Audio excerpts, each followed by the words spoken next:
جہاں تک میں نے آپ کو اور غامدی صاحب کو سنا ہے تو آپ فرائی اسکول آف تھاٹ کو آپ فالو کر رہے ہیں، تو اس کا مطلب ہے کہ اس سے پہلے کہ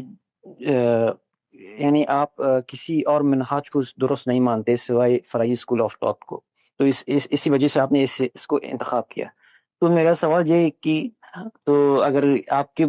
مطابق یہ صحیح اسکول آف تھاٹ ہے تو اللہ تعالیٰ نے امام فرائی صاحب کو اس اولین یعنی پروفٹ محمد صلی اللہ علیہ وسلم کے بعد کیوں پیدا نہیں کیا، یا پھر امام ابو حنیفہ امام ملک کے دوران کیوں پیدا نہیں کیا، تاکہ اتنی 1400 سال تک ہم ایک غلط انٹرپریٹیشن، ایک غلط منہاج کے اوپر ہم نے دین کو سمجھ لیا تھا۔ دیکھیے اللہ تعالیٰ تو اس طرح کی کوئی مداخلت دنیا میں نہیں کرتے، یہ مداخلت تو پیغمبر کو بھیجنے کی حد تک ہوتی ہے، اس کے بعد ارادے اختیار کا امتحان ہوتا ہے۔ اللہ تعالیٰ اگر یہ مداخلت اس معاملے میں کریں تو پھر آپ بہت سارے تقاضے ان سے کر سکتے ہیں کہ ان دیگر معاملات میں بھی مداخلت کریں۔ کہیں پر ظالم ظلم کر رہا ہے تو اس کا ہاتھ پکڑیں، کہیں پر بچے بے گناہ مارے جا رہے ہیں تو وہاں پر ان کی نصرت تائید کریں۔ یہ اللہ تعالیٰ کا جو قانون اور اسکیم ہے اس کے خلاف ہے اس طرح کی مداخلت۔ باقی ایسا کبھی کسی نے نہیں کہا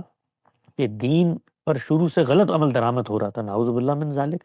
دین پر ہمیشہ سے درست عمل درآمد ہوتا رہا، دین کے جو عملی تقاضے ہیں اس کو پوری امت نے اپنایا، اور یہ دین کے جو بنیادی احکامات ہیں وہ تو ہماری فکری میراث کا حصہ بن چکے ہیں۔ ہمارے یہاں کبھی شرک کو بطور دین قبول کرنے کی کوئی بات نہیں کی گئی، ہمارے یہاں خدا کی شریعت کو ہمیشہ اپنایا گیا۔ یہ دین کی علمی تعبیرات ہیں، جن کے اندر اختلاف ہوتا ہے، ورنہ پہلے دن سے آج تک کیا کسی نے کوئی 6 نمازیں پڑھنی شروع کر دی، کسی نے کوئی 2 مہینے کے روزے رکھنے شروع کر دیے، کسی نے حج کا موسم تبدیل کر لیا؟ پوری امت دین پر قائم و دائم ہے، اور اس کی وجہ کیا ہے کہ اللہ کے پیغمبر نے دین ایک قوم کے سپرد کیا تھا، اور ان میں وہ ایسی جانی مانی باتیں بن چکی ہیں کہ ان کے عوام اس کو آگے اپنے عوام کو منتقل کر رہے ہوتے۔ تو امام شافعی بیان کرتے ہیں کہ تنتقل قافہ عن القافہ، یعنی یہ علم العامہ ہے اور جیل ان الجیل نسلیں اس کو آگے منتقل کرتی ہیں۔ تو دین کی یہ ہدایت بے کم و کاست آگے پہنچتی رہی، اس پر پوری امت نے عمل درآمد کیا۔ یہ علمی اپروچز کا اختلاف ہے، منہاج کا اختلاف ہے۔ جب آپ کو مسائل پیش آتے ہیں، قرآن و سنت کے باہمی تعلق کو آپ نے سمجھنا ہے، روایات آثار سامنے آتی ہیں، قرآن سے ان کی تطبیق تلاش کرنی ہے، اس میں یہ منہاج ڈیولپ ہوئے ہیں، چاہے ہمارا